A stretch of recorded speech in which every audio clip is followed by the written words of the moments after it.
wasting valuable podcast material. Well, it's because most of the interesting stuff happens when we're doing the idle chatter before the interview. Right. So I'm, could you imagine? I would lose so much cred because visually I love the Persona series, but mechanically I really don't like it. And this is ironic for me to say because I am a huge, huge fan of a little Game Boy Color game called Dragon Warrior Monsters, if you guys are familiar with that. And I don't think I am.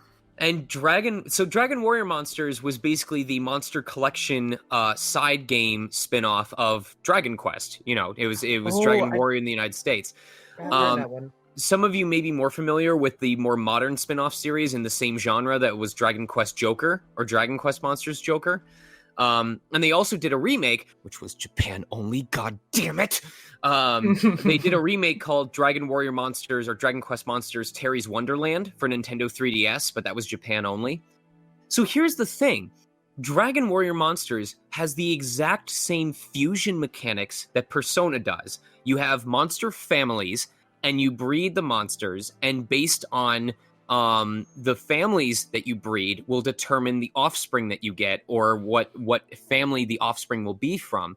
And if the monsters are strong enough, like if their level or their fusion bonus is high enough, that can also affect which monster you get.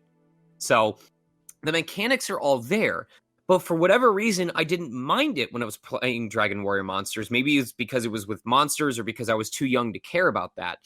But the thing that really bugged me about Persona was the fact that you would fuse these monsters and then you'd get a new monster that had a bunch of question marks for its moves that it would learn. And you would only unveil these question marks as you leveled them up. And I'm a person who loves planning out their team. Are you guys familiar with Etrian Odyssey? Oh, yes. Yes. Okay. I will sit in front of the character creation screen as I create my entire starting guild. And before I've even stepped foot into the first dungeon, I will have plotted out exactly what I want my endgame team to be. Sure, there may be some respecking down the line, but I know which skills I plan on having them focus in. I know what their synergy purpose is on my team, and I carry the same people from level 1 to level 99. And usually, because it's an endgame team, I will struggle immensely in the early game because none of them are working together. But once they start getting access to those skills that play off each other, it's just total decimation. That's my cocaine when it comes to RPG. But that doesn't happen in Persona because you fuse the monsters away, and yes, you can carry over a couple of the skills, but the new monster, you don't know what their focus is unless you're either familiar with previous games in the series or you use a walkthrough. So there have been times where, I say, I want this monster to be my heavy hitter, and then so I fuse it, I create the new monster, I port over the really powerful physical skills, and then I learn, this monster that I created is supposed to be a buffer debuffer. He has a poor attack stat. Oops. Uh-oh. Right. And that's a huge reason why I was so excited for Persona Q. And I want to touch Persona Q too, but the first thing I asked people was, is it more like Etrian Odyssey or is it more like Persona? And as soon as they told me, nope, it's still more like Persona in terms of fusion mechanics, I was like, I'll get to it someday, eventually. So, but I want to specify that all these complaints are only about the mechanics of the game. I have no qualms with the story, with the characters, with the music that is godlike. Mm-hmm. It is so good. Every time I hear the dun dun dun dun dun dun dun dun dun dun, I'm like, let's go, let's freaking go. So everything else about the game, I'm a big fan of. I would just prefer to watch it and see clips about it than play it. And that's just because of the way that the mechanics work and how I work as a strategy, as an RPG player. Yeah, man, the fusion calculator has saved lives. Right. But that's just one of those things where it's like, if I have to use a calculator to understand what to do in this game, that kind of takes away from the experience for me. I like reading what the game gives me in terms of available information and using that to my advantage, because then as the player, I am using the game to its full advantage, not an outside resource. I don't condemn anyone who chooses to use an outside resource. That's just a personal preference. Yeah, man. You So, know, like time travelers in Animal Crossing. You know who you are. I know who I am. Yeah, Jet. I knew it. Yes, he's on my side. Look, the only reason I did that's because I missed a freaking cherry blossom event because I was sick with the you-know-what. That's fine. He was down with the sickness. Yes. I was down with the cornucopia virus. Now I'm just imagining like a crossover of the singer for Persona 5 going COVID, COVID, COVID, COVID. Yeah. Oh man, who would pay? I'm not sure who would pay Lotus Juice to do that, but I keep seeing like coronavirus Palace theme. I'm like, I've never listened to it because I'm scared. Hurry up, Joker! I'm We only scared. have COVID 19 days left. Oh dear God. Well, I guess I should say welcome to the Unchatable podcast. It's been I'm glad to be here. I'm sure by the end of this, you guys won't be. No, we'll see how it plays out, but I'm sure it's fine. Are you sure when the first thing that I say coming into the podcast is I hate Persona's mechanics? And you're just like, here we have special guest Sean Chiplock, who voiced in one of the most popular Persona games of all time. He hates the mechanics. Welcome to our show. He hates the mechanics, which means he hates the game. Everyone message him about it on Twitter. No. Oh my gosh. At least you're not Nick, where you hate the freaking the newest character and like the one that's probably taking the most credit on the cover that wasn't the protagonist. Listen here. Okay. Kasumi. Okay. Okay, I believe you. About Kasumi, all right? Yeah, well, that. If you want to listen to his thoughts on that and why he's a bad person, go listen to the Persona 5 spoiler cast submitted 3 days ago, as of the time this is posted. Yes, indeed. I passed out after. Actually, no. Okay. I've had a terrible sleeping schedule, as I think a lot of people have during this whole, COVID thing. But I was. You had a schedule? Oh yeah. Well, I legit was a vampire the other day. I slept all day. And that's not good. But as soon as I had the thing on YouTube scheduled, I was like, oh, I can stay up, and then just out, done. I'm dead. I'm dead. No one could wake me up from my deep slumber, okay? And it's actually kind of funny because I'm actually kind of DMing a Curse of Strahd campaign in D&D, so this is just me method acting, all right, as the vampire, all right? Listen. Yeah, man, it's I just guess method acting, I swear. It's definitely not unhealthy. Definitely. It's fine. Oh, jeez. Well, yeah, that's me, basically. Well, I tweeted about this earlier this morning, but like I mentioned, these studio sessions have been so full of stress for me. Mostly because I don't want to screw it up because I put a lot of time and money into this. And just between that and tech tests and recording sessions, for example, tomorrow I have an 8-hour recording session from 9 a.m. to 4 p.m. with an hour lunch break. Wow. And then, it's from 9 to 4 p.m. and then my stream is at 5. So I'm going to be doing something for basically 12 hours straight. So my sleep schedule's been okay. It's just that most of the time I've been sleeping from like 3:30 in the morning until around 10, 11, and then my day technically starts around noon. But that doesn't leave me a lot of time because usually between 12 and 4 is where I do stuff like podcasts or tech tests or stuff like that. And then 5 p.m. 5 days a week is my stream, which, by the way, is this podcast live or is this going to be published later? It's published later. It's not live. What day is it published on? Scheduling does not exist. Okay. On I'll make it easy for you. My Twitch is twitch.tv/SonicMega. If this is not being posted on a Wednesday or a Thursday, please show up at 5 p.m. Pacific time, 8 p.m. Eastern, and check out my stream. I'd love to have you there. Plug. All right, cool. We can post it on Wednesday. That's possible. So back to the point. So the sleep schedule, I'm getting enough sleep. It's just a really wonky timing. So last night was like, cool. I can go to bed at a decent time. I don't have anything waiting for me in the morning. All the stuff that's happening is in the afternoon. I can get a decent sleep. I can relax. There's not this big pressure on my shoulders. Last night, my brain decided to give me a dream where I had 6 auditions due. Oh, So wow. They don't Auditions. actually exist. They don't actually exist. None of those auditions exist. They weren't like in my inbox, but when I went to bed and I thought about them, they were just auditions that existed in the dream. And I woke up about 3 or 4 times and my brain put me back to sleep because not all the auditions were done, and it didn't want me to get up for the day until they were all taken care of. These fictional like roles in your head. I was not allowed to be done sleeping until my dream was finished and my brain was convinced that the auditions were taken care of. If you don't finish the interviews, you'll be trapped forever. Right. For all I know, I'm still asleep and I have to do this interview before I'm allowed to wake up. You don't know. Freaking Shark Boy and Lava Girl in here. You gotta destroy your dream journal. About that 8-hour, you said, recording session? I'm sorry? You said you had an 8-hour recording session and then a stream, right? I hope Yep. you're not doing much screaming in that recording session, because you'll come up to your stream like, "Hey guys, how's it going?" Guys, welcome to Multiplayer. Welcome back to more Mystery Dungeon. Oh my gosh, that's funny. Is it? I think so. I thought it's funny. Oh, fuck. Shut up, phone. Huh? Who cares? All right. Man. I guess we just. So, Yeah. What?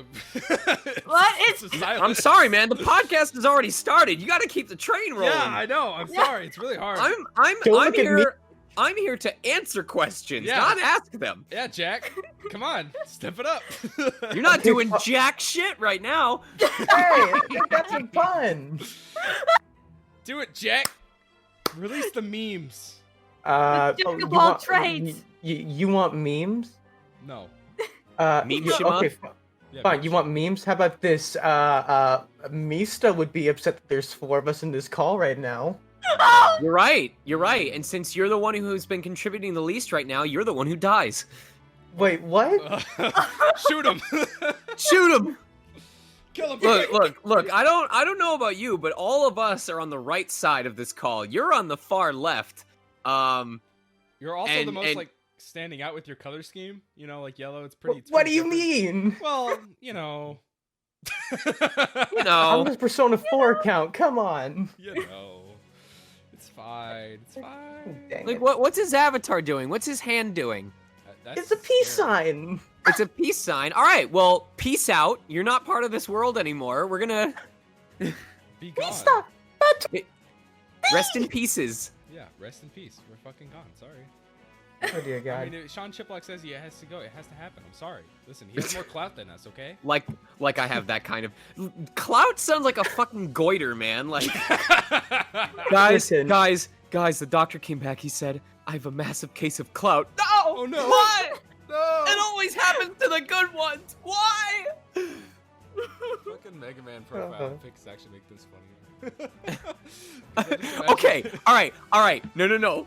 Look at his avatar. Are you all like focused on his avatar right now? Yes. I'm looking dead ass into his eyes. All right. I have robot osteoporosis. I have crippling depression. I'm trapped on the moon. Okay. That's good. That's a joke only you guys will get. Everyone listening to the podcast is gonna be like, what? Nick, take a screenshot, edit it into the video. I did. I don't know. I will. Honestly, Billy, I want you to edit. You should probably edit this one too. You're probably better at it than me. I was watching that video, Alright. and I was like, huh, maybe I should step Hold up. on. I'm gonna grab my water because I forgot to bring it with me. And yeah, give me a second. Okay. Okay.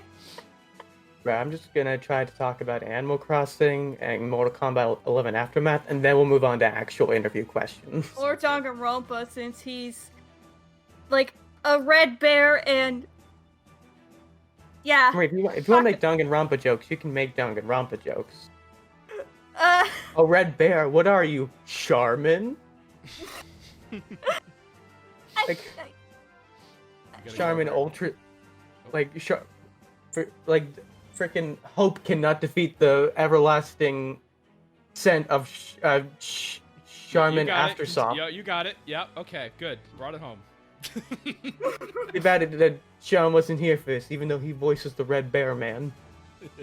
the The Right. Red Bear I Man. guess of I'm course. an idiot because my refillable bottle of water is just missing. So I guess Uh-oh. I'll die. Yep. No hydration. You'll just Oh shrivel wait, out. I know. I have a bottle in my bedroom. Give me a sec. where's hydration bot? Hydration. Thank you. Enslave moisture. Must protect. I may have to refill this partway through the interview because it's a little bit smaller than the reusable one that I fill up, but whatever. That's fine. We'll manage. I mean, it's We'll cool. manage. Good, you Jack, will. So, Jack, you want to talk about your Animal Crossing town? Because, yeah. okay, I've just been playing Animal Crossing all week instead of studying for my exams, and I'm just turning into like a modern Japanese city at the moment. I think it's pretty like something on the lines of Young and Jaya. I'm even working at, like a little alley district or something. with that, Ooh. because I saw someone do it on Twitter, and I want to make one too. I'm the kind of person who, with his town, like, I didn't have a specific plan for how I wanted to look, but as I slowly developed it over time, I started to be like, okay, I'll put this here. I want this shop nestled up against this cliff crook. So I did do a little bit of terraforming after I unlocked it, but not as much as most people did. So I was more the person who was, my town is 4 stars. What do I need to do to make it 5 stars while also making as few changes as possible? Like, just keep adding furniture. Just keep adding furniture. Okay, I'll make this spot my bamboo garden. So once I finally got the 5-star rating, which I'm glad I pulled it off without having to change too much, I was like, great! Now I don't have to care ever again.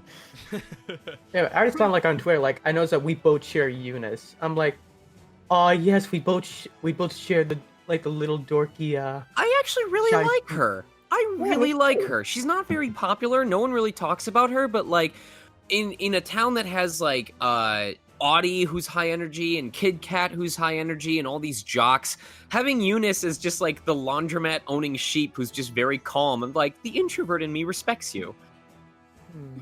I'm at that thing where I terraformed a lot, and I honestly, every move I make, I hate, and I don't know what I'm doing anymore. And I'm also like, I've gone too far. Like, I've already spent so many bells moving all my villagers into like this like Attack on Titan like walled off city area. When will you learn that your terraforming has consequences? It does, because I look at the half-finished terraform, and I like feel bad, and I'm like, I don't want to do this because I'm like thinking about all the like dirt I have to move because it's so tedious. Right? I'm like, it's so bad. I hate it. Oh, that's funny. And they're never gonna add like a like a building mode because that's just not what Animal Crossing is about, and I respect that. But it also makes me want to die because I'm now like I feel like I'm like this like corporation that's coming in like destroyed the island, and I'm like I'll never regain my this nature, like it's just all gone. I've chopped down all the trees. Yeah, man, to, like, I miss when I was the odd one out, moving into a town full of animals and slowly becoming their friends instead of,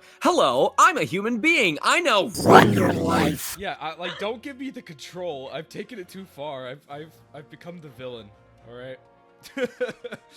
That reminds me, one of my favorite new fish and insect jokes is when you catch the frog and he says, I caught a frog, or it's a new neighbor and I have a lot of apologizing to do. Oh, that's dark. Interesting implications about the Animal Crossing lore. We'll have to look into this. I mean, Audie has a bird cage outside of her house with like a parakeet in it. What does that say for the birds? There's also the realistic snapping turtle, or the frogs you can catch. Yeah, we were just talking about the frog quote when you catch one. Yeah, I mean the snapping turtle. It's like the character. What was that other turtle's name from the other game? He was like the really old turtle. I know you're talking about Tortimer. Yeah, he's fucking dead now. Yeah, he's just dead. But is he reincarnated as this little like turtle that I've captured and now put into a museum? I don't know. I don't know. Also, is swearing okay on this stream or on this podcast? Oh. All right, cool. That's fine. Okay. Yeah, man, totally fine. Yeah, it's totally cool. I should have asked before I swore, but whatever. That's fine. It's cool. That's okay. If this was the case, it probably would have been bleeped out or something. Nah, we don't do that. No. It's more fun. Wait, what do you mean we don't do that? Alright, You're gonna bleep out all these shit. 4 stars. I mean, actually, 3.5. I don't know. Tom Nook my wife. Tom Nook pissed on my wife. He took out his fat tanuki. He said, it was this big. And I said, that's disgusting. He said maybe you should have paid off your home loan first. I come to make an announcement. Yeah, man, voice mod is fucking Don't amazing. do that when I'm starting to drink water, man. That's so good. I was drinking water. I was about to spell that out. classic joke, classic bit. What was the other thing you want to talk about? Now I want to hear Akechi with that voice mod going, attention, attention, fuck your persona. That is all. Attention, attention, fuck your persona. That is all. Okay. I was talking about this in our Persona 5 like weird or spoiler cast thing. I love the new Akechi. He's really good as like your rival dude. He's really great. Oh yeah, for sure. Like, let me tell you Unkindled something. Akechi I is hate great. you. Yeah, Are you saying I there's love like a that. new character that serves Akechi's role, or there's? Well, no, not really. But like, Akechi, it gets to be more of like the, you know, when he turns into Loki, you know, Okay. he gets to, you know, fill that out more instead of like, you Oh, what happens okay, to him in the cool. original where he just dies immediately. Well, So basically, kind of like the You know, FF7 remake version of fleshing out a character more.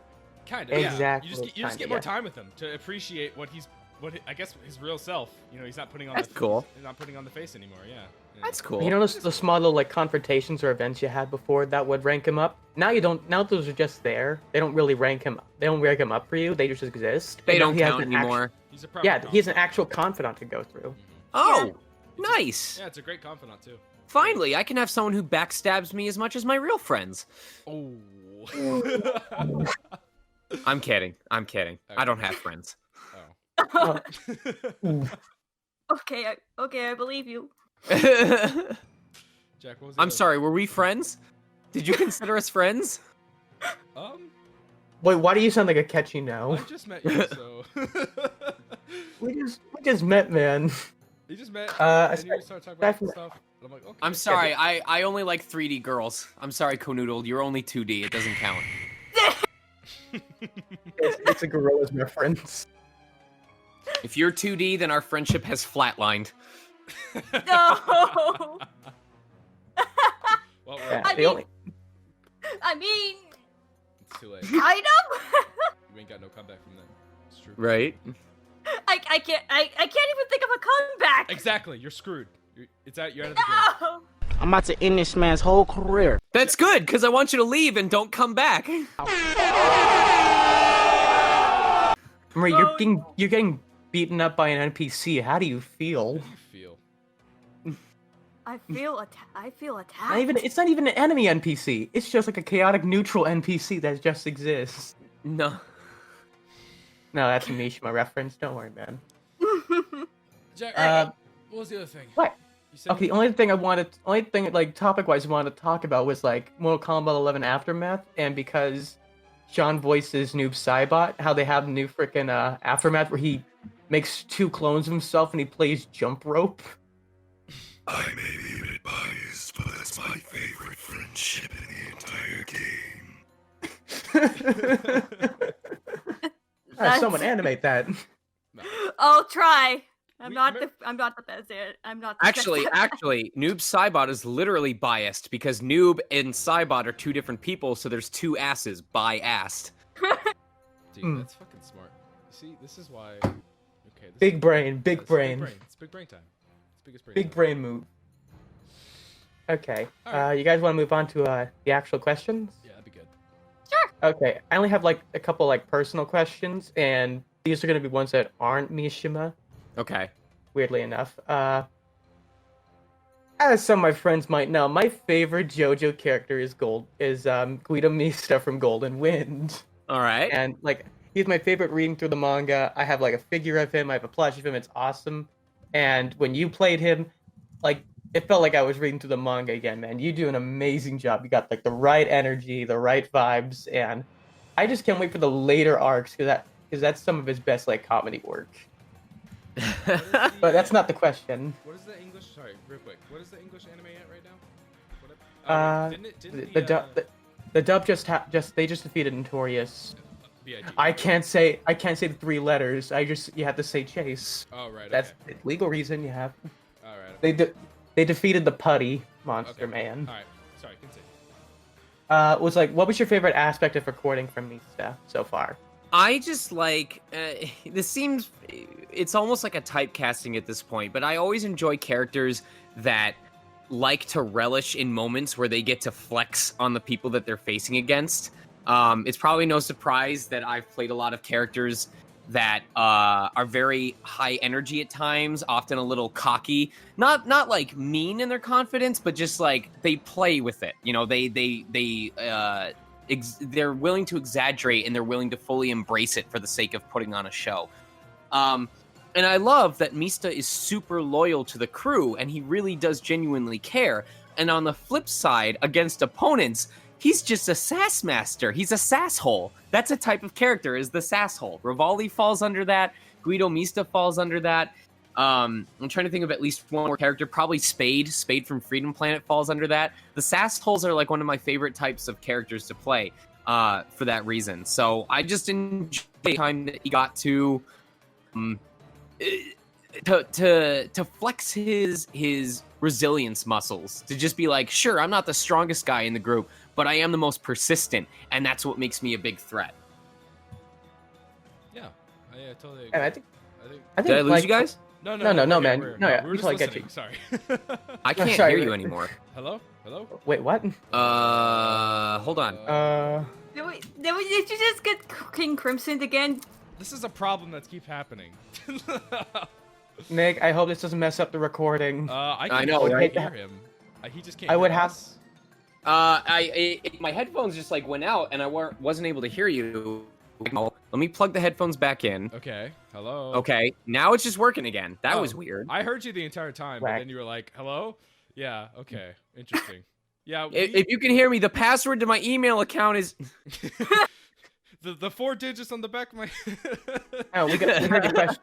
No, we did hear your question throughout the whole thing. Was like you like the character who are like The sass very masters. loyal, but then after but then like to opponents, they're like the sassy asshole who like Right. smushes it in your face. The sasshole. Yeah, yes. I mean, yeah, the Sassholes. I think that's honestly why Rivali was one of my favorite characters at Breath of the Wild, because he treats the main character, obviously Will Link, way different than the others, and I appreciate that, because the others were like way too nice to him. I wish I had known the story that was revealed in the DLC expansion before I had recorded for the main lines, because it explained so much about Rivali's personality. Because people say, oh, Rivali's such a jerk to Link, and I went, listen, Rivali, like, put himself out in the mountaintops, away from everybody else, so that he could master this ability that he wanted to become a master at. And he is not the type of Rito that went back every step of the way and said, look how much of this I can do now. Look how close I am. Look this part I added. He did not want anyone to see it until he had fully mastered it and could start like showing others and like and showing his ability until it was all done. So he put in the time and effort without any of the social recognition or reward to master that ability so that he would be able to protect Princess Zelda. And then this guy waltzes in and becomes his superior with no indication of how strong or capable he is. That makes perfect sense that he would feel, one, a little bit bitter, and two, a little bit judgmental and doubtful that someone who probably hasn't put in as much work as he has could be more capable than he is. Yeah, I totally So. agree. Yeah, and he's the only one that like kind of doesn't get, I don't know, not soft, that there's like, oh, this hero's gonna here, he's gonna be save us. You know, he keeps training and he keeps trying to get the best, because he's like, even this guy might not be so great. You know, we don't know. Like, this is Ganon we're talking about, so he keeps Right. training. And that when you were talking, you're reminding me about like this. There's a Zelda theory that people were going about because of like his the Divine Beast he's in. And it's like, it sort of goes through this entire theory, and I forget all the details, but it was something about how it's kind of hinted at that Rivali was the one that like put up the most of a fight against his divine, when Ganon sent the dark blights, yeah, something like that. Yeah, Blight. yeah, and I forget the entire video, but like, I think it was a video by this guy called Zeltic who does like Zelda like theories and stuff. But it was just really interesting. Like, he kind of puts together a bunch of stuff in the in the dungeon itself, and it goes through like music theory, and it's a really interesting video. But Yeah. it just sort of reminded me, like, I think it just made me appreciate Rivali a bit more. I think he's probably my. Yeah, Like, I think he's that's the not, best. I'm not suggesting that he is the best character or the most developed character. I completely understand the motivations of the others. I'm just saying it makes perfect sense why he acts the way he does, and I don't think it's just him being a jerk. There is some what's the word I'm trying to think of? There is some justification to to the way he acts. Yeah. I don't like it when characters just get overly simplified by like the community, just like, oh, he's just a jerk, and then they just kind of move on, or they're just nice or whatever. Like, there's usually a lot more deeper stuff, but sometimes like characters just get labeled as one thing, and people kind of move on. You know, they don't. Right. Really Yes. look any deeper. That's what a lot of people did that for Akechi in P5, like the original, because like, oh, he just kills you in the end. We don't like him, and we're just gonna harass a bunch of the cosplayers and meme accounts who like him. That was messed up. Yeah, that's. I'm glad No. now he's so much more redeemed. Like it's the same case. Like another game, you finally got to see more of his character, and now a lot more people sympathize with him. Still, he's still like not the best person, but even No. then, But you can still read where he's coming from. yeah, exactly. It's still really nice. All right. Then my second question I had was, do you have any idols for voice acting that you look up to? Because like, we had some like for previous guests we had on. When I first got into the career, the three that I always talked about were Kari Walgren, Liam O'Brien, and Steve Bloom, I believe. I told people if I could have Kari Walgren's range, Liam O'Brien's intensity, and his accents, and Steve Bloom's kindness towards people, and just his gratitude towards his career in general, I don't think there'd be a single week where I don't have work. And that still holds true. A lot of my more recent idols are people that I just respect for being incredibly good at aspects of their performances that I want to get better at myself. For example, Kellen Goff is not the type of person who looks like he would do bloodthirsty creature voices, but he does them so well. And a shame on anyone who chooses not to cast him just because he doesn't look the part, because he can absolutely do the part. After this podcast, you need to go and look up his Fiddlesticks and Party Time Fiddlesticks voice lines. The one he recently got to announce for League of Legends. That is not voice modification. That's just him being... No, I've seen that. Yeah, it's terrifying. It's disgusting in the The best fact way. that he was like he was Funtime Freddy in Five Nights at Freddy's, and now he's got this freaking dark ambiance character like stick. Is I'm so pretty scary. sure Kellen somehow managed to become a vessel for Cthulhu, and they're just kind of like symbiotically living together, and like Cthulhu gets free rent and gets to experience the human world, and in exchange Kellen gets to tap into regions that we mentally cannot comprehend when it comes to his vocal performances. I'm kind of jealous. I'm kind of jealous. I wish I could make a pact with the Dark God. It's like the freaking meme where it's like this character got possessed by something else, and then they killed someone on set. I forgot what the meme subject actually was, but it's funny. Right. And this reminds me of it a lot. Moving on to other actors, Austin Matthews is incredibly good at giving genuine human performances. I remember he sent me an animatic of a Ghost Rider clip that he had provided the voice of Ghost Rider for. I think he was both the Ghost Rider and the devil that was, I don't think it was Ghost Rider, but it was a guy on a motorcycle and a devil, a human personification of the devil that was trying to make a deal with him. He played both roles and he made them so distinct and so not exaggerated. And that is something, one of the big examples is if you guys go to one of the first scenes of Chocobo Mystery Dungeon Everybody, which came out, I think it was like a year and a half ago. I think it was in like October of 2018. Anyway, go to the scene where Sid meets up with Mayor Gale. It's very close to if not the beginning of the game. And you can hear the kind of cartoonish exaggeration that I do as Mayor Gale and the human element that Austin Matthews brings to his performance as Sid. And it's like night and day, man. Like I'm so envious of that guy's ability to just be human. And that's something that I want to embody later on in my career. Let me think of one more since I did 3 from when I started my career. Let's pick a girl. Lizzie Freeman. Lizzie Freeman is someone who's just now starting to get the recognition that she deserves. And she's just someone that puts a lot of care and effort and passion into her roles. And it actually made me a little upset that she wasn't getting as many chances as I felt she should be getting. She voices Trish Una in JoJo's Bizarre Adventure Golden Wind. And I'm so glad that she's gotten such a positive reception because she's just she's super consistent. She's super talented. She's super consistent. And I think she's going to be one of the big names, or at least one of the common names that people are going to see within the next decade, or over the course of the next decade, when it comes to the next roster of talent that start popping up in more and more shows. Yeah, I just saw her clip of Trish's big moment on the plane with Notorious or whatever. And she did. I was like blown away. I was like, wow, this is really good. Like, I haven't been watching the dub because I don't know. I just don't really watch dubs that much. But I just saw a clip and I was like, huh, I really like that. I think she did really good. So I'll keep an eye on that name because yeah. I just love her her freaking performance last night. Was she did Wannabe so well, and then when they threw freaking Notorious Chase out of the plane, she said, like, "Take that, bitch beat." I'm still very much behind on Jojo. Like, I'm still on part 1, Ooh. but It's okay.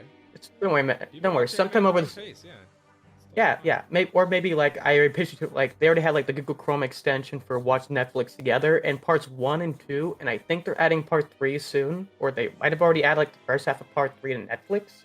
Mm-hmm. And sometime over the summer, we can totally watch it, and we can just watch together at some point, Marie. right. Sounds lovely. Because like I want to get you caught up because this is a phenomenon that's amazing. Oh hey, I completely forgot. I have a roll of flex tape on my desk. I don't know why I'm saying that. Okay. Memes. Hmm. All right. I guess, Okay. Next question.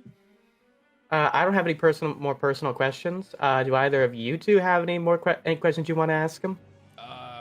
Well, no, because I know you said you didn't really want to do voices and stuff, and the one thing I had was more of a request, but No, go. What is it? Go ahead, my friend. so I can deny you. Okay. My friend wanted Mishima to say poggers because I don't know why he said that. He did do that. Poggers. Keck. Perfect. Thank you. This is That's all I wanted. Mishima is the guy who would walk into a party room and be like, "What is up, my paisanos? Are we ready to set the roof on fire?"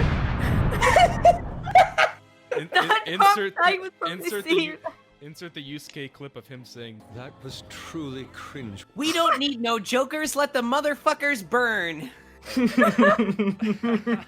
That's Shadow Mishima.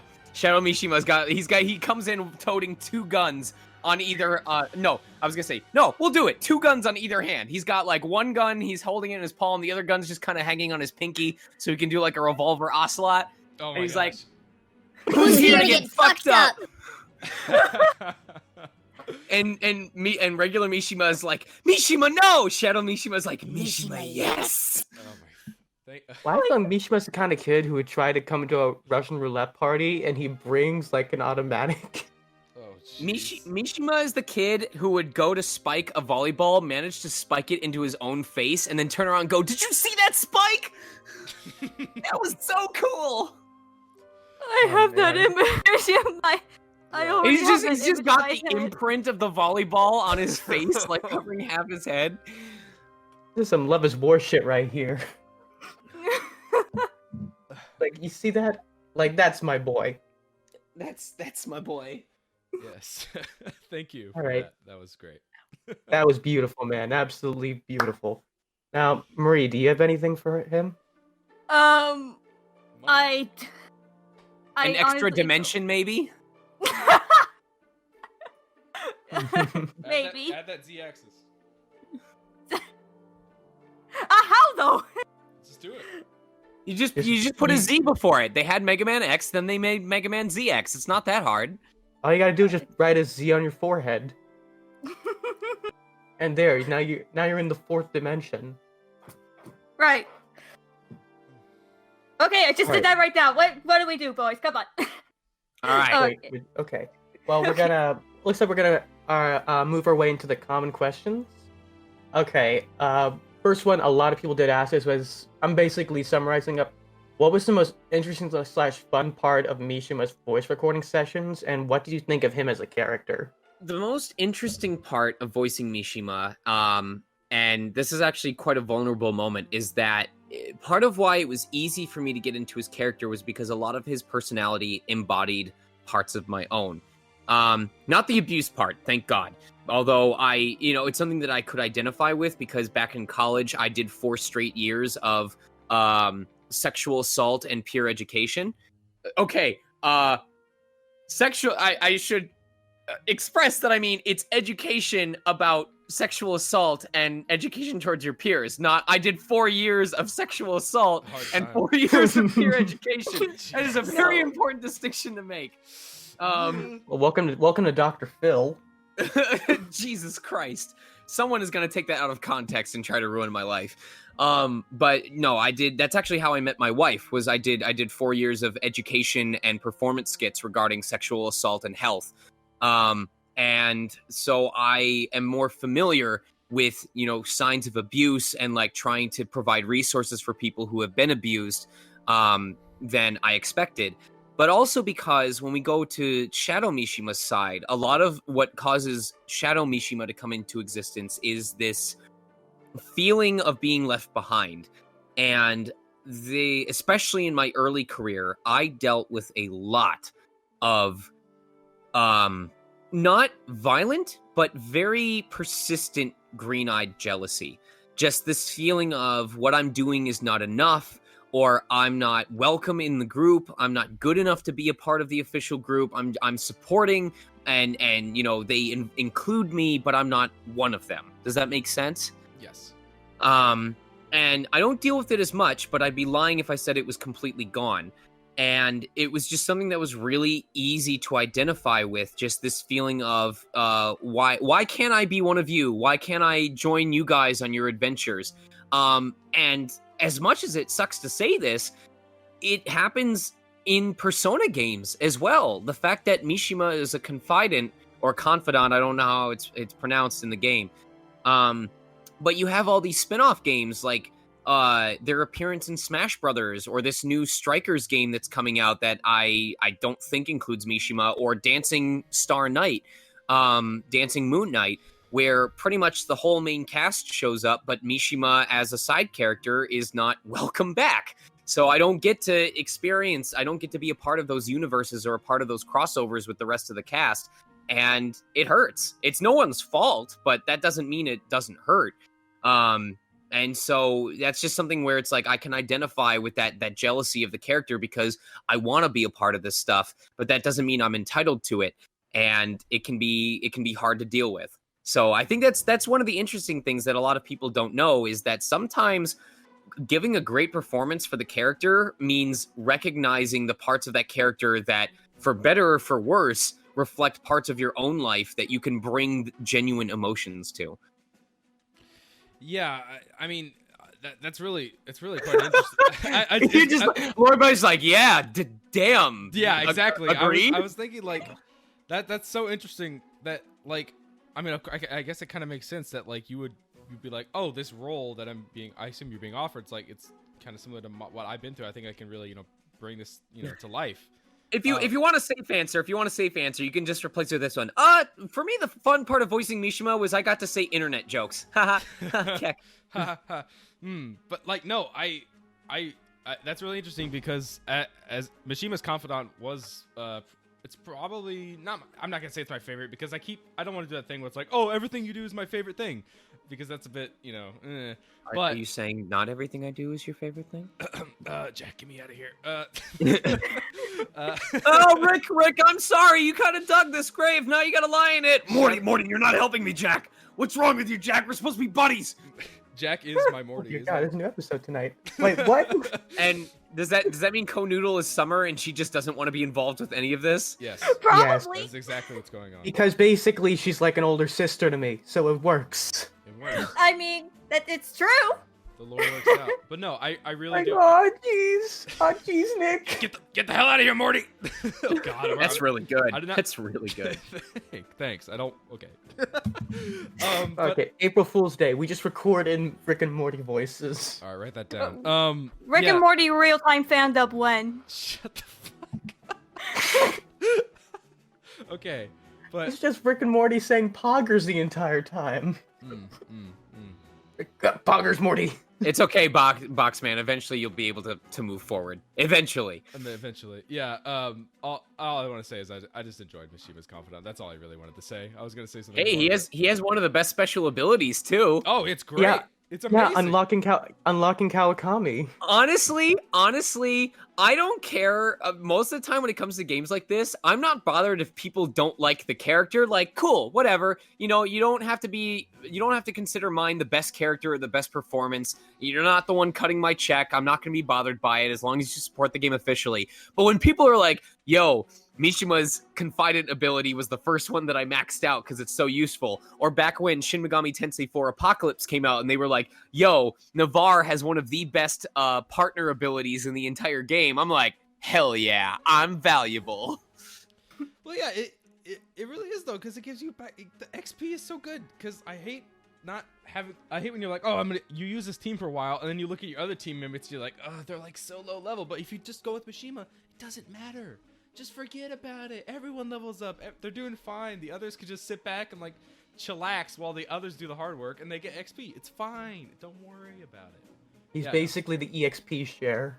Yeah, Right. I think in terms of useful confidants, it probably goes like Kawakami, Hifumi, maybe Mishima's like a 4. Which is so ironic when we just discussed the feeling of being left behind, because most people will max out Mishima's confidant ability just so that it makes them easier to level everyone else up and use them instead. Oof. Or you could be an epic Chad and just go take on the Reaper like 3 times and hit level 99. There you go. That's true. Yep. Isn't there like a gimmick like with poison or something like that basically lets you kill him really easily even if you're underleveled? If in Oh, Persona yeah. 5, if you win him during flu season, he would get like Oh, despair, that's right. and he would But just I think like they were- die. Yeah, they fixed it in Royale. They don't let you do that anymore. They're like, Yeah, so your it was too business easy is to too abuse. good. Like, Wait. yeah. Wait, Nick, did you just pronounce a Royale? Shut. Okay, listen. Listen, man. Some of those lines are pretty cheesy, okay? You know what they call Persona 5 in France? What? Persona 5 Royale with cheese. Well then. Next question. Alright, I just watched Pulp Fiction for the first time like 2 days ago, and I just have it hooked on my mind. I don't know how I didn't watch it sooner.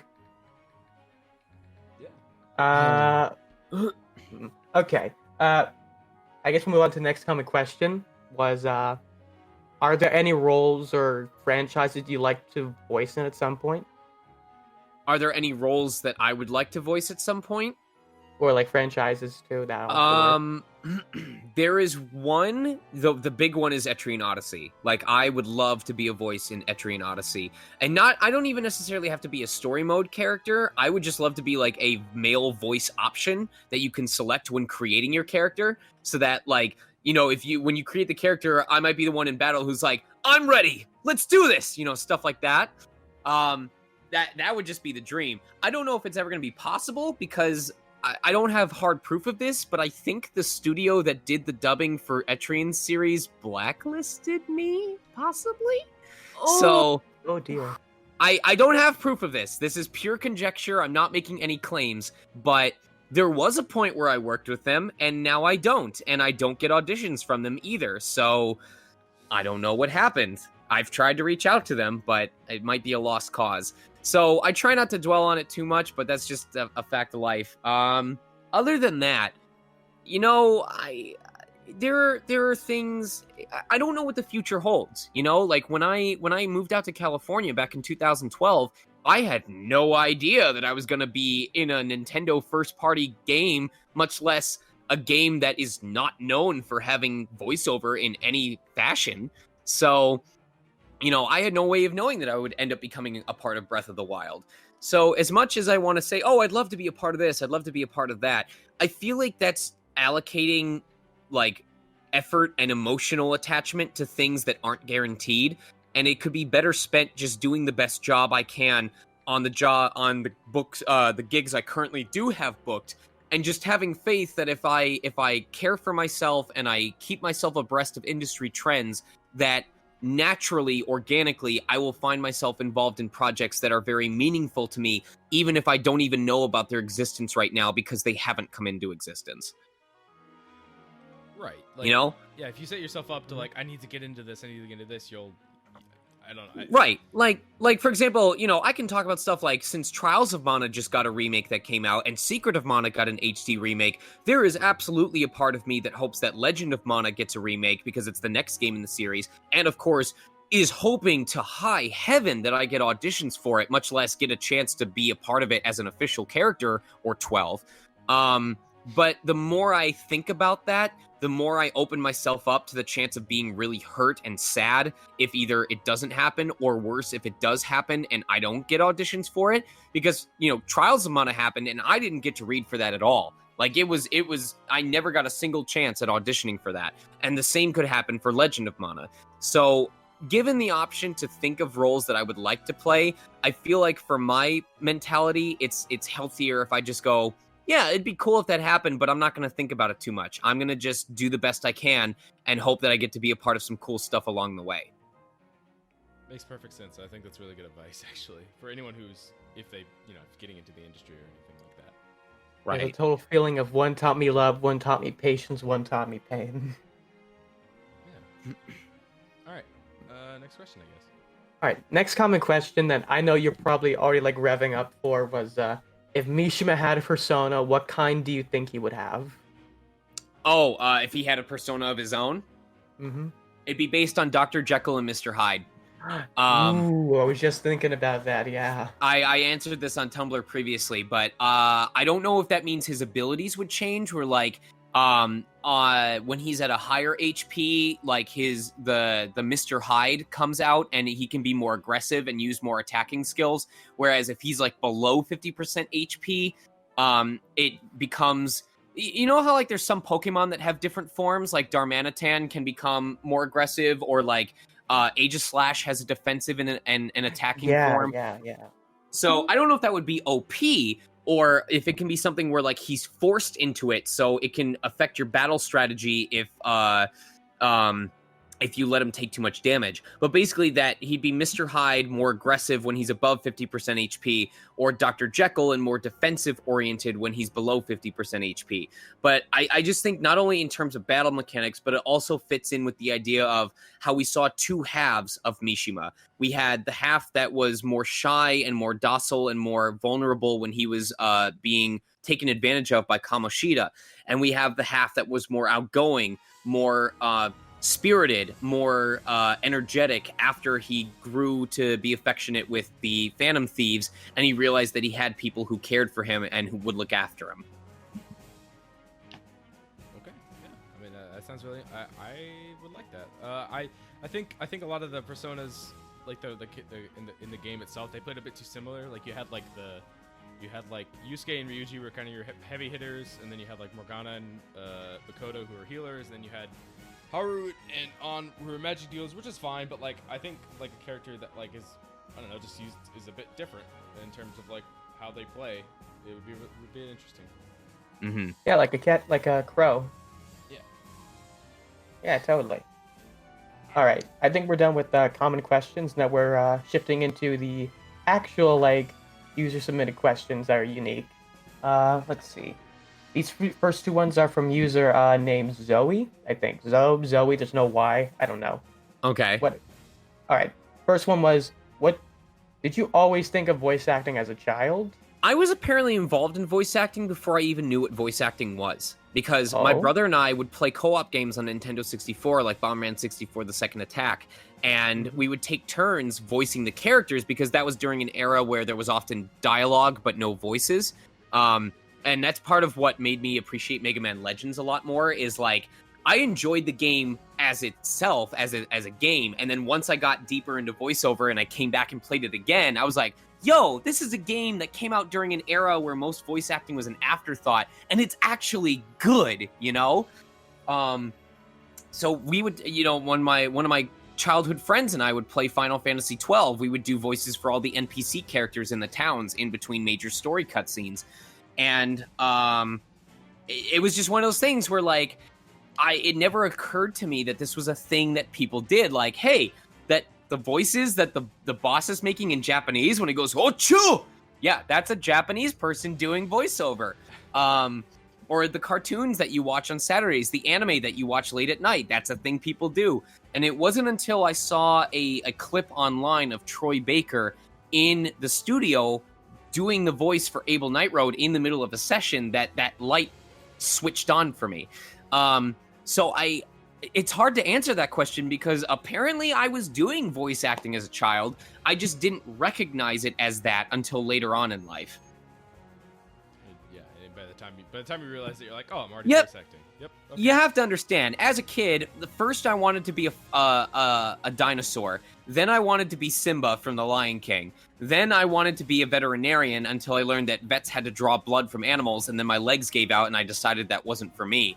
And I didn't really find my calling until it slammed itself in front of me at 3 o'clock in the morning in December of my junior year of high school. So it was a whole bunch of nothing, and then it was everything all at once. Don't the best ideas always come at 3 a.m.? You know? No. The worst ideas come at 3 a.m. You're just too exhausted to recognize them as the worst ideas, so they seem like the best ideas. Fair enough. All right. Okay. Fuck. That's too good. Because it's true, and I'm mad now. I'm, like, thinking about the ideas I've had at 3 a.m. and going, wait a minute. Go ahead, Jack. Thinking about stuff. Okay, second question from Zoe. This is probably the weirdest question we could probably ask. Was, or at least the weirdest one I saved in was, what is your biggest fear? That I'm gonna die from the same disease that killed my mom at 40, because it means I only have about 10 years left. Oh, shit. My mom passed away at age 40 of Lou Gehrig's disease, which is an uncurable illness at the moment. We happen to have the strongest genetic strain that's known, in that she was the 23rd member in 3 generations of her family to die from it, and all of them lasted between 5 to 13 months after diagnosis. And Lou Gehrig's disease works by convincing your body that your own muscle pathways are foreign objects, so it protects you by destroying them. And you slowly lose access to all of your motor functions until eventually either the muscle pathways to your lungs are destroyed and you suffocate to death, which is how she died, or the muscle pathways to your heart are destroyed and you die of some form of heart attack because it can't pump blood to the rest of your body anymore. Lou Gehrig's, geez. That's what took my my grandpa on my dad's side. Yep. There's a 50% chance I have the gene, so. Oh, jeez, man. Fingers crossed that you don't. Yeah, but also hoping condolences for your mother, especially on today old days. It was actually 15 years since the day she passed, just under a week ago. So it's been on the mind recently, but I see it's a very heavy fear, but like it's realistically that is one of the biggest fears because, you know, I could talk about something intangible like, you know, I'm scared of when things, because everybody dies and I'm scared of when that time comes and I'm scared of being forgotten or I'm scared of like losing my ability to perform my job. But those are all hypotheticals. Those are all things that, you know, could happen in the future or it might not, and it's not worth worrying about. But with the Lou Gehrig's disease, there's a very real chance of that. And if I have the gene, then it's just a matter of when it decides to activate, and when it activates, that's it. You know, it's a timer that starts, and there's nothing I can do to change it. Oh man. Oh no, now I feel for you. Yeah. Right. Also, spiders. I hate spiders. Oh yeah, man. Those 8-legged idiots. Yep. Spiders are very scary. Yeah. All right. Sorry, I'm just recovering from that. That was very heavy. Oh my gosh. Yeah. Man. Yeah. No, like it just that sounds awful, man. I hope it all works out okay for you. Yeah. Yeah, man. Because you're awesome, dude. You've done some great work, and I'd love to see you do more stuff. Well, that's the fun part. That's the fun part about voiceover that I didn't realize until after I'd already been doing it for a few years, is that's kind of how I can achieve immortality, because modern technology is a lot better at preserving older games and archiving source code than previous generations were. And even after I'm gone, as long as you have access to play something or watch something that I voiced in, I can still be there to entertain you. Oh, hell yeah, man. That's a really nice thought, yeah. Mm-hmm. Yeah, exactly. That's how people describe me. I'm a really nice thought. Wait, how is that thought spelled? You know how it's Exactly the way you're thinking. Exactly. Yeah, just right now. Okay. All right. Next question is from. Oh god, this is the I don't know how. Shiraz. Shiroz. I feel like we might have already. Like, how did you feel about Mishima's development through his confidant? Yeah, we kind of talked about this a bit. Yeah, I feel like, he had to reach inside himself and find that I appreciate, especially in his final confidant rank up scene, that he recognizes that he has to be the one to initiate change. I also empathize with that because there's so many times in my life where I've kind of had that, if I'm going to do it right, I need to do it myself mentality, where it's often why I will take on so much stress and just deal with it instead of venting to people, because I think to myself, if I'm spending this time complaining to people, then I could be spending that time improving things or trying to find ways to change my situation. It's only worth complaining about something if you legitimately don't have any control over it. Otherwise, if you are able to make those adjustments and you're choosing to complain about it instead, then you've kind of just resigned yourself to that fate instead of asking yourself what you can do to take control of it. Yeah, yeah. Okay. Yeah. I don't know if that actually answered that question. I apologize if not. I No, think man, that I answered get it that. truly well enough. It's we were already talked about some of like the themes behind Mishima's confidant, and that was also something different. So it works. I think it works. Question answered. Check that one off. All right, cool. All right, these next two questions are from our friend Dunkel. First question: out of all the characters that you voice, which ones have been your favorite to voice and why? The general answer that I give is that I try to find something in every single role that I play to take home with me, whether it's a new milestone that I accomplished or something that I knew right off the bat I was going to do a great job with and I nailed it out of the park. Or something that was a new challenge that I had to overcome. And I have plenty of examples of all of them. An interesting fact being that Breath of the Wild contains one of each. Rivali is the challenge that I had to overcome.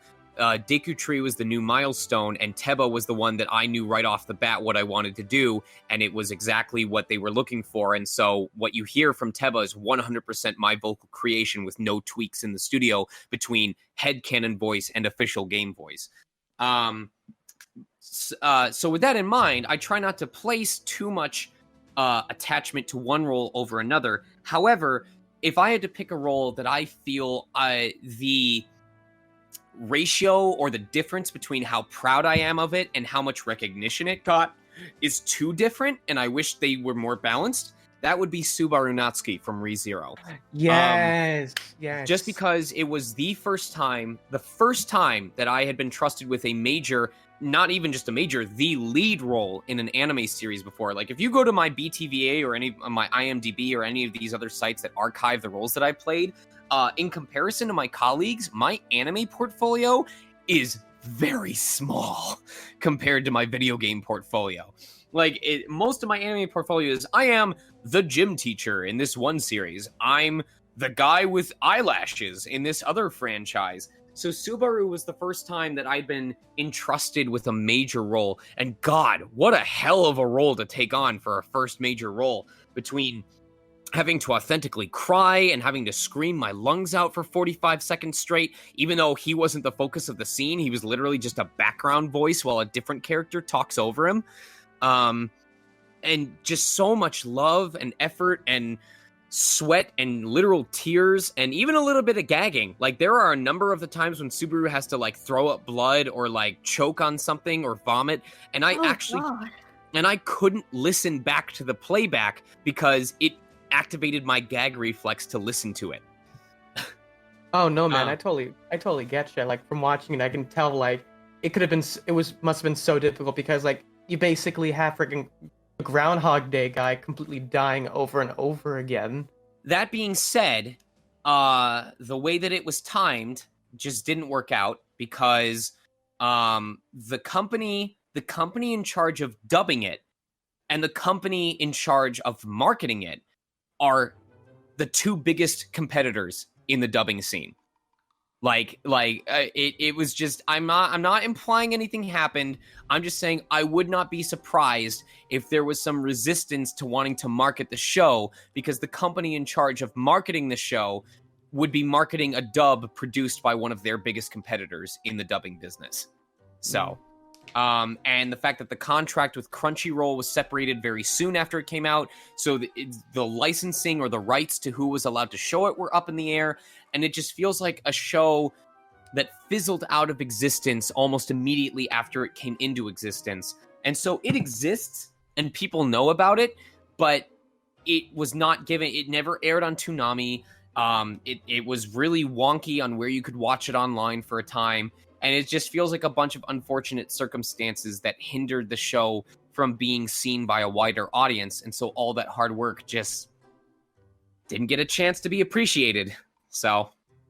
No, man, I would totally love to watch the dubbed. It's just like, yeah, like you said, there's just the whole bunch, the platform issue that's really been, like, it's been dealt a pretty bad hand for, like, Right. one of the bigger anime of the past couple years. Right. I'll be right And back. so, One second. everyone's talking about, like, hey, they did an OVA, they might do a season 2, are you going to come back for that? And my honest to God thought is, I don't know if anyone in the West is interested in dubbing season 2. I don't know if they care enough about it, because it didn't, regardless of the reasons why, it didn't perform as well as other shows did that have come, stateside. Seven Deadly Sins is getting a season 2, season 3. I'm not sure. My Hero Academia is clearly going to get each season dubbed for the foreseeable future. I think Rising of Shield Hero is getting a season 2. Is that correct? I'm not sure. Yeah, it's been Yeah. greenlit for seasons 2 and 3. So just a bunch of these shows very easily got their follow-up seasons licensed for coming stateside, and ReZero just doesn't get talked about. So I don't know what its future is. I would love to come back if a season 2 comes by, but I'm just being realist and going, given the experience that the first season had, I will be sad but not surprised if we don't see more of that franchise going forward. Considering how huge it was when it first came out, like, back before it was dubbed, I I know. would honestly be surprised that it had this many issues. Like, something that know. was, like, such a huge anime had these kinds of problems. But, I know. yeah, man, I feel It sucks yeah. that, like, even the DVD sales weren't helped because there was that huge issue with the DVD quality and the color banding. And I'm not saying this to condemn any company, but it's my understanding that it was bad enough that Funimation actually offered a recall replace for the DVDs, which is something they had never previously done for any of their products. So for that to happen suggests that the issues were there and they were bad enough that they needed to be addressed. So it was just one more unfortunate circumstance on top of everything else that happened. Yeah, shit, man. Well, I honestly gotta hope that season 2 gets one. I haven't even watched season 2. I've watched like half of season 1, and now I'm actually motivated to watch season 1 in its entirety dubbed, just to like, or maybe like buy the DVDs if that works. But yeah, like it has been a rough path for the dub itself, and I feel for you, man. Especially since like you voiced the protagonist, and this has been like your most it's like probably been like one of the bigger roles you believe you've had. Mm-hmm. I'm incredibly proud of the work I did for Subaru. I'm proud because I know during the scene where he breaks down crying in Amelia's lap, I actually forced myself into a state of crying so that I could be authentically crying and sniffing and having those breaths. And I know it was real because when I came home, my brain was so emotionally drained from forcing myself, because crying is a homeostasis thing. It's your body trying to get out excess emotion so it can return back to normal. So when I forced myself into the hold on. Blaze it! Sorry, my wife and I at 4:20 p.m. every day, the first one to recognize that it's 4:20 and say blaze it wins that day. And so I just recognized it was literally about to turn to 4:20. So she's in the other room. I shouted it, and I just won because she said, "God damn it!" That's amazing. So That's really adorable, actually. That's awesome, man. What do you get up at 4:20 in the morning and you just like we over to bed and generally whisper? that is generally a safe period because we're almost always both asleep by 4:20. We give that like that's the flex victory. Like that's the haha, I was up at 4:20 and I got you at 4:20 in the morning, but it's not really a victory because it means you're awake at 4:20 in the morning and your sleep is totally going to be fucked up. So the one that actually counts is 4:20 p.m. Like that's the one that we're both awake for. You know, we're either free or we're working, but we have access to our phones. So that's the one that actually counts. 4:20 a.m. is just kind of a flex move of haha, I totally screwed up my sleep pattern, but I got you. Glad we could capture that. You got twice in one day. Right? No, there's Okay, there's no way I would try to go for. The only time I think it counts for both timelines is on April 20th. So, Damn. The day of infamy. So I just totally lost track of my train of thought. What was I talking about? Well, we were talking about the yes. the injustice of the ReZero dub. The injustice. When I got home from that session where I had to do the crying scene, I was so emotionally drained from forcing myself to be in that position of crying for an extended period of time that I got home from the session at around like 3:30, 4 o'clock, and I just passed out for the rest of the day. Like I fell asleep, woke up at around 10:30, did some stuff to just spend time with the wife until around midnight, 12:30, and then I went back to sleep again for the rest of the night. The episode 15, I'm not going to get into the spoilers of that scene for everyone else, but there's a part where I had to scream bloody murder for about 60 seconds straight, and I got it on the first take. And on episode 24, I think, no, how many, there were 25 in the series, right? Okay, so either episode 23 or 24, where basically there's a scene where Subaru and a different character are fighting for control over Subaru's body. That's not the other actor playing that character. That is me voicing as Subaru and the other character and switching between the two characters in the same take. Whoa. Sounds impressive. And you got it in the first take? Those we did a couple. Okay. I don't know if it was always the first take, but when you listen to that part of the dub, that is me playing both sides at the same time. Yeah, I might have to check it out. It's ReZero. I haven't seen it, so I guess I'll just watch the dub then. Okay. I'll write that down. Yeah, man. Oh, there was other side of Subaru I do love was like, it's like him in Isekai Quartet where he's bonding with Kazuma from Konosuba over the fact that they both got stuck in another world, and then when they actually talk about their circumstances, freaking Kazuma goes ape shit because like you gotta live in a palace with three waifus, and I got stuck with these 3 idiots, and I had to work my way up. And Subaru's just like, what? I'm sorry? You're not the one who dies, like, it's Groundhog Day. That's like, I wanted to watch a show specifically for that moment, and it was well worth the wait for, like, all those weeks. Alright. Move on? Yeah. Alright. Okay, second question from our friend Uncle. If Mishima had a palace, what would it look like, and what kind of atmosphere would the music have? That's a really good question. Would it be like all of the internet and it's the biggest palace so far? Sorry. No, go ahead. No, I need to stall for time while I think about this. Okay.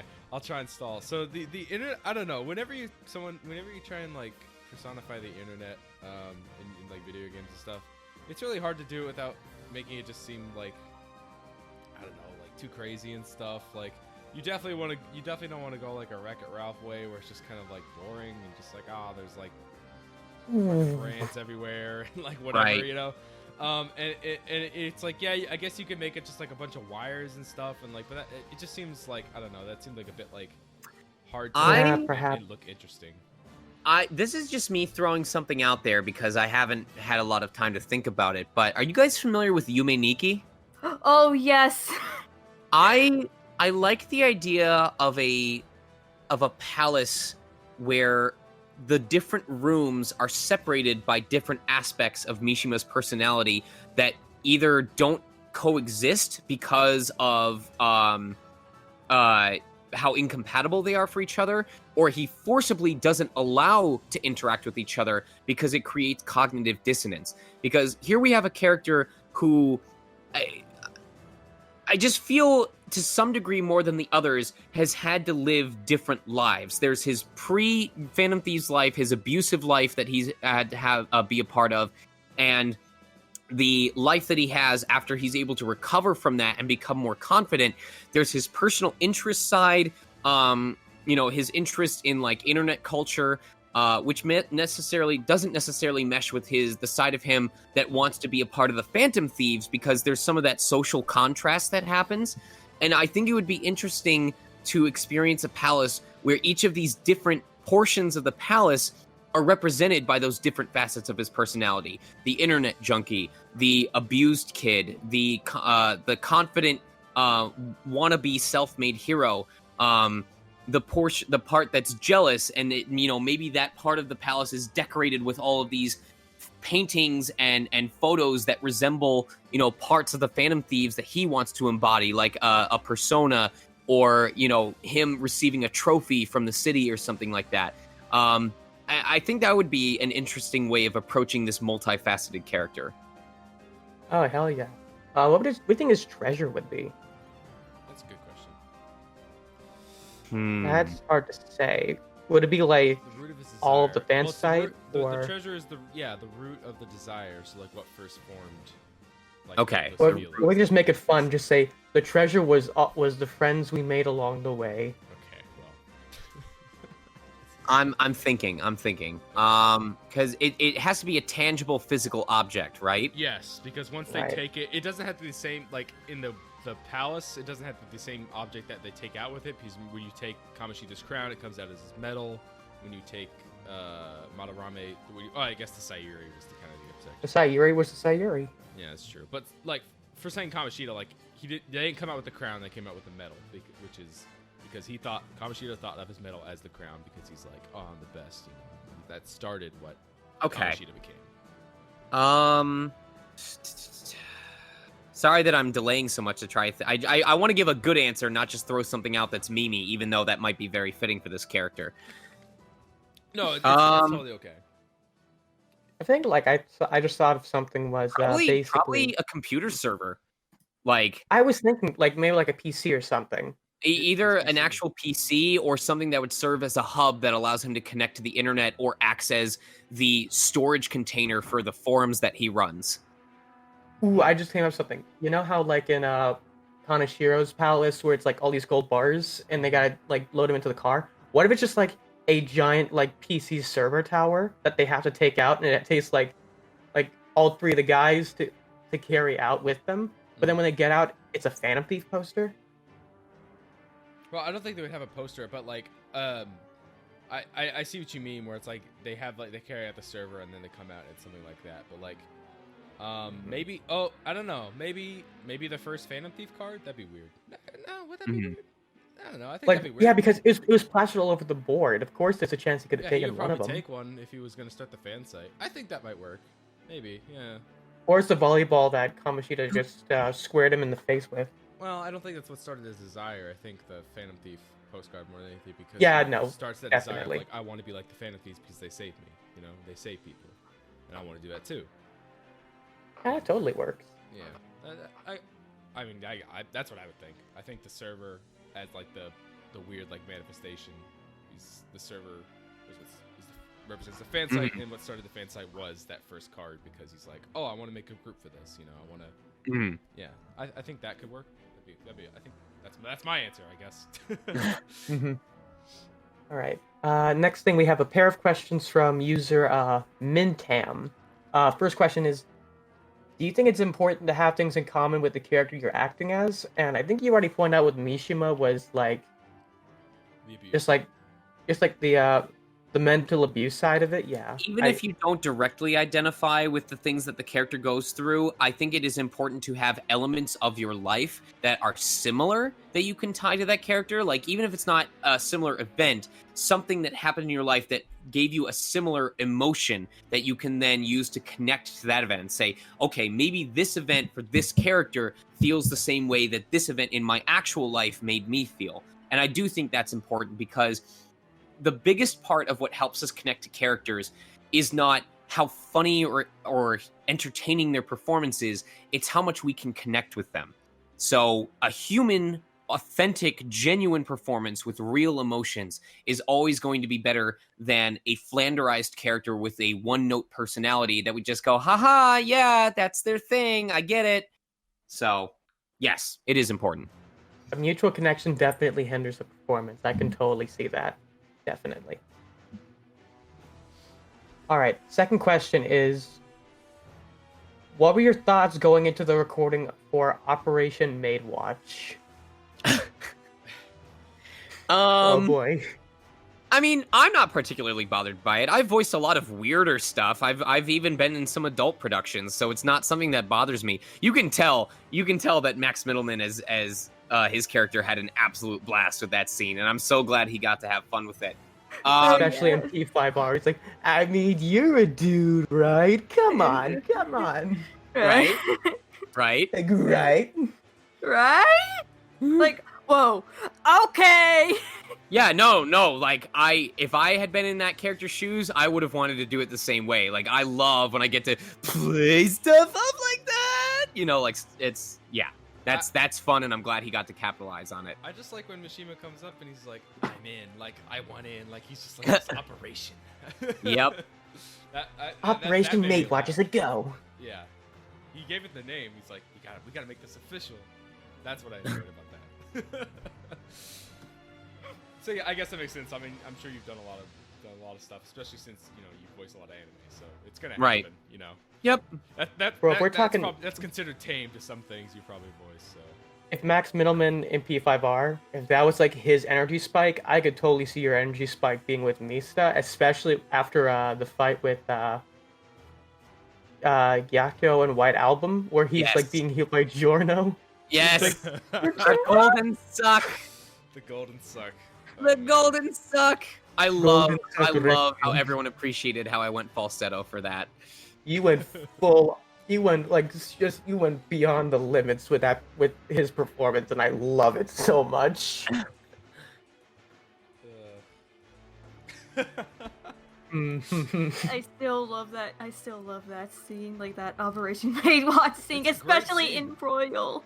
Yep. It's a really good scene. Top tier. Especially since it introduces Kawaii Kawakami as a confidant kind of thing. It's cool. Yeah. Yeah.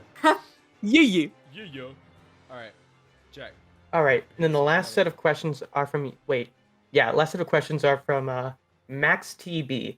First one is, what is your Persona OTP? Like, who are your ships? What is my Persona OTP? Mm-hmm. Oh man. Morgana and Kamoshida's crown. That's mine. Yeah, how'd you know? Wow. Sae and an entire box of Franzia. Okay.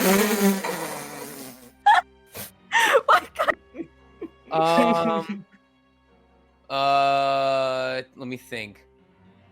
Haru and a custom socks website. Okay. We're entering pack ship territory. Keep it coming. Mishima and alternate accounts to evade bans. You fool! I have 170 alternative accounts! Good luck finding me. I'm behind 100 Keck proxies. Dear God. Joker and face scrub. Cleansing cloths. Let me think. I've got so many of these ships. Hold on. Yusuke and breadsticks. What? Like, like how you see in the corner of like some Mementos missions. He's sitting there. He's going. Yep. Here's the controversial one. Is the artist one Yusuke or? Yes. Yeah, ours Okay. was Yusuke. Yusuke and Rose Art crayons. Because Yusuke subscribes to the belief, like that Japanese ancient belief of fixing broken materials with gold in order to make them more beautiful than they were before. Mhm. And so Yusuke firmly believes that the material composition of Rose Art crayons allows them to be used in a way that high quality paints are not able to be used. It allows for a different feel. It allows for a different emotional context. So he is the person who buys the Mega 64 pack of Rose Art crayons and actually uses all of them. Brilliant deduction. All right, now hear me out. Yusuke and scented markers. No, he huffs them before he draws. That's where he gets his inspiration. Oh dear God, it's like Charlie with glue and It's Always Sunny. I'm getting inspiration. Oh dear God, this is. He's like, beautiful. I have to get back to the palace. After the metaverse is gone, I must come back to the palace. Dear Lord, this is beautiful. He thinks he's in this palace, like drawing all over the walls. The crew comes in to check on him. He's just sitting cross-legged in the center of the floor, doing absolutely nothing. He's in his Zen palace. And you just see like 2 markers shoved up his nose. Yes, yes. oh no, a shadow has appeared. He's actually just taped half the box of Rose Art crayons to the wall. Oh.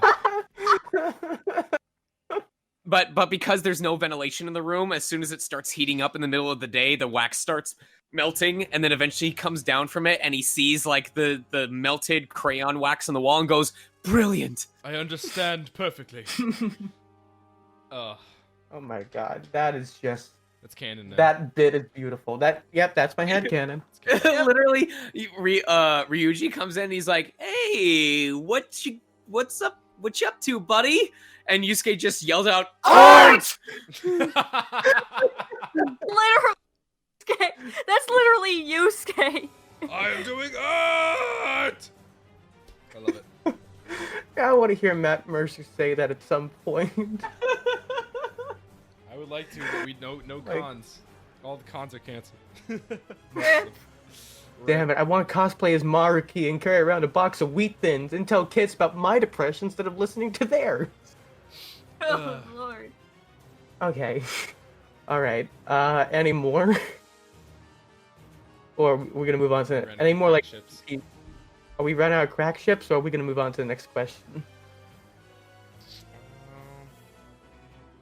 How close are we to being done, by the way, just so I know how much time we can wrap it up. Like, we got like 2 more questions, and then we can... Yeah, like 2 questions. These are probably straightforward. I got one funny bit that's going to take like 2 seconds, and then we're done. And then we can get you along to your stream, man.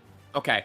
Oh no, cool. I delayed my stream until 6. I just wanted to get a feel for how much longer this would be going for. Oh yeah, I'm not saying I'm bored. This needs to wrap up. I just wanted a general ETA. Oh. No, man, I totally get you. Probably like 15 minutes, 20 minutes, maybe. All right. Not even that. I could say 10 minutes. Well, let's just go on the next question, I guess. Okay, cool. Second question from Max TB. Outside of Persona 5, did you play 3 or 4? Nope. For the same reasons I listed at the very beginning regarding the mechanics, it's just not something that appeals to me. I know that you could be like, well, you enjoyed it with Dragon Warrior Monsters. Are you sure you wouldn't enjoy it if you did it with this game? And I know for sure because I QA tested Soul Hackers and the same mechanics were there. And I attempted to play Persona Q, which I thought I was going to thoroughly enjoy because it had the Etrian Odyssey style dungeon crawler stuff. And unfortunately, there was too much of it that was from Persona and not enough of it that was from Etrian Odyssey to hold my interest for long. I got to like the 4th dungeon and then I just lost all interest. So... Yeah, man. There's already a bad enough that a bunch of the mechanics in 4 and especially 3 that haven't aged well. Plus what you got going on. If you give me a Persona game, like if Persona Strikers ends up being like Dynasty Warriors, where it's a focus on just like actual action RPG and like using skills, and there's not as much focus on like leveling up demons to unlock their abilities, or even in this case, if it's a Dynasty Warriors where leveling up the demons just gives them different abilities that you can use in a Dynasty Warrior setting, like this will increase the attack of your party, or this attack has a wider AoE, or this attack is great for attacking generals, it's great for single target encounters, then I could probably have a blast with it. But in the span of an RPG where it's a turn-based thing, nah, I don't think it's ever going to appeal to me enough for me to play it. Oh man. Oh, unless like they go remake Persona 3. I mean, but it'd still be the same mechanics, though. Yeah. It'd still be the same mechanics. I don't like to say never. I'm never gonna say never. I'm just gonna be honest and say right now the bar to get me back into that franchise as a player, not just as an enthusiast who watches the story, is pretty high right now. So we'll see what happens. Hear that, Atlas? Step it up. Fix that fusion system. Do what Nintendo did with Fire Emblem and Tokyo Mirage Sessions. Like, give me an Etrian Odyssey game where the Persona characters are crossovers, but they are subject to the same skill trees and mechanics. That's what I was hoping Persona Q would be. I thought it was going to be the storyline of Persona, but with the skill trees of Etrian Odyssey. That was what I want. Give me that. I will buy copies for everybody else. Oh, hell yeah. Hell yeah. I'm down for that. I am down as well. Persona Q3 at Odyssey. Yes. Okay. All right. Last question. What's the best looking Persona in your opinion? Oh man, I'm not gonna go with what was it, Mara, or what's the famous one? Yeah, it's that Mara. one. I'm not gonna go with that one. I'm gonna have to look up list of personas. Oh boy. We have a Jack Frost. I also came up with another question that we can ask at the end. I think. Yes, go ahead. Yeah. Well, we're still talking about this one.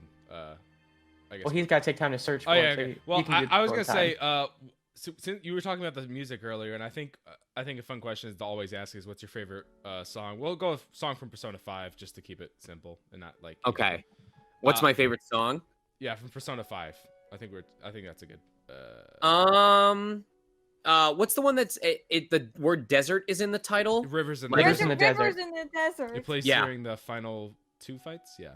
Yep. And also the Caroline and Justine battle. Yes, I was gonna say that too because it's such a great moment. The lyrics are really nice, and it gets you just so pumped up. Lynn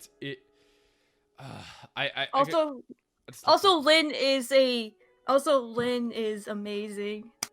Lynn Yeah. is so freaking talented. I love whenever in the palaces whenever you're like you have to go fight the boss. The after Size Palace, it starts doing the lyrics to the songs. I just ran through the entire palace because I just wanted to hear that song before I fought the boss. Exactly. I distinctly remember Ose in terms of Arcana from Persona Q because that was the first time I was like, oh, it's just a cheetah with blades and a jock strap. Great.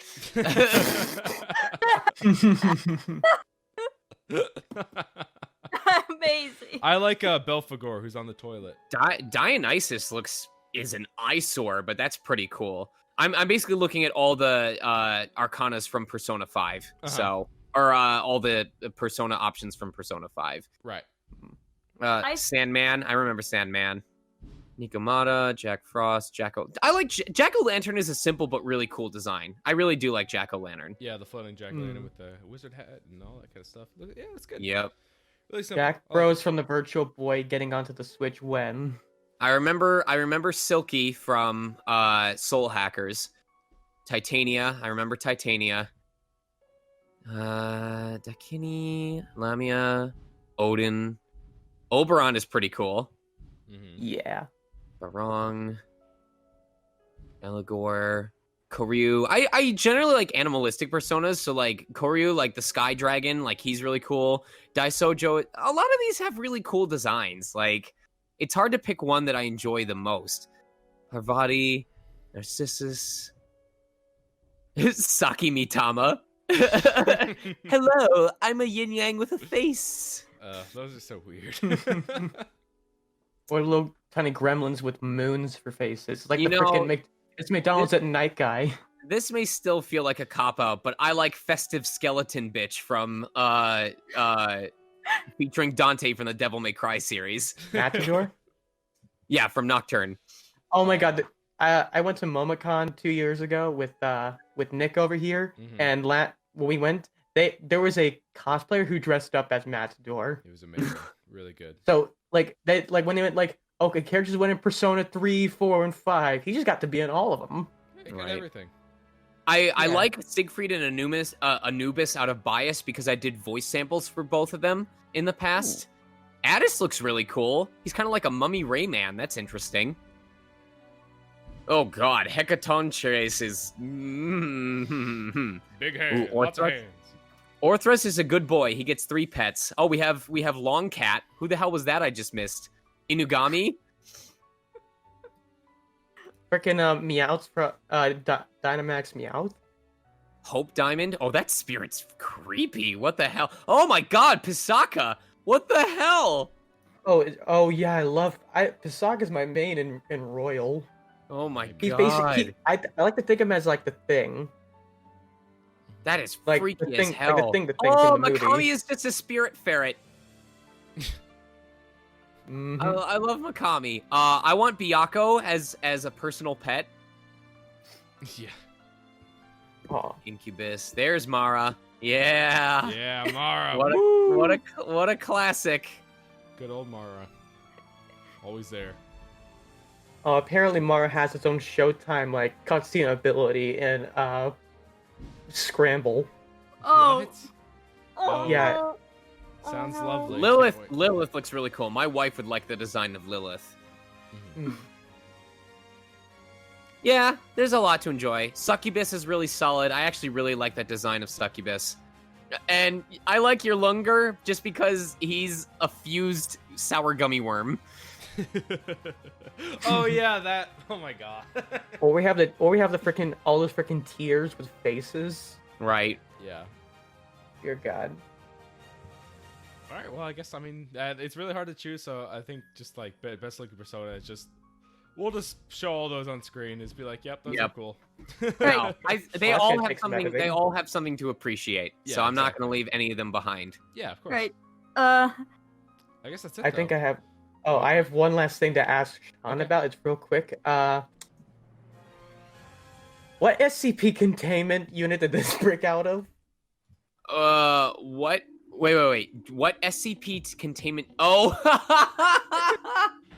Get out of the way, Siren Head. We got a new beast for you to What swing is at. that? He's not mean. He's the leg day spirit. His existence is Hello. you Whoa. engage in a workout routine and you make sure to focus on all parts of your. But if you keep skipping leg day, he will appear and be drawn to the scent of your malnourished leg muscle, and he will just stand there watching you work out. The big threat is his invasion of your personal space, because once he starts appearing, every time that you continue to skip leg day, the next time he shows up, he will be 1 foot closer.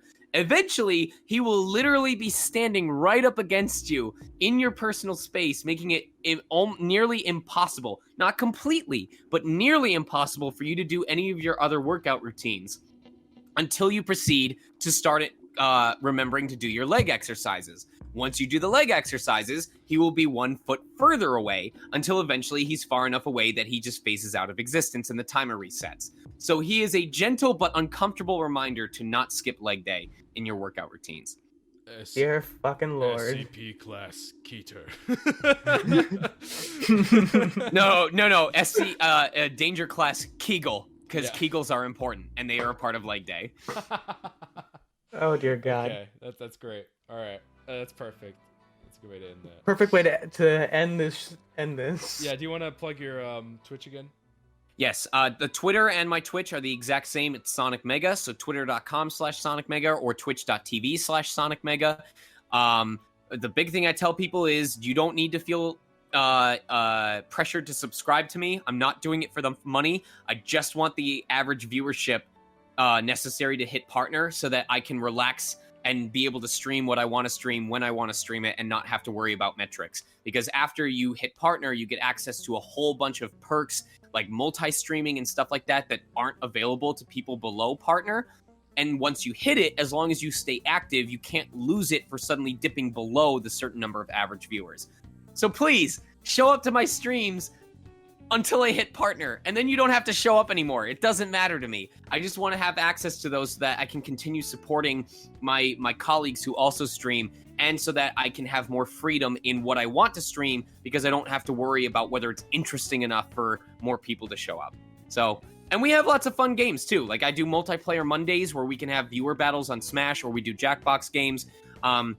And even on the other games that are single player, I try to find ways to include the chat. Like for Pokemon Mystery Dungeon, you can spend points to choose the Pokemon that I have to bring with me into the dungeon. So I have had cases where people had me bring like an Ivysaur, a Weedle, and a Kyogre, and I just had to make it work. So sounds like fun. Yeah, Alright, I just go give that a look.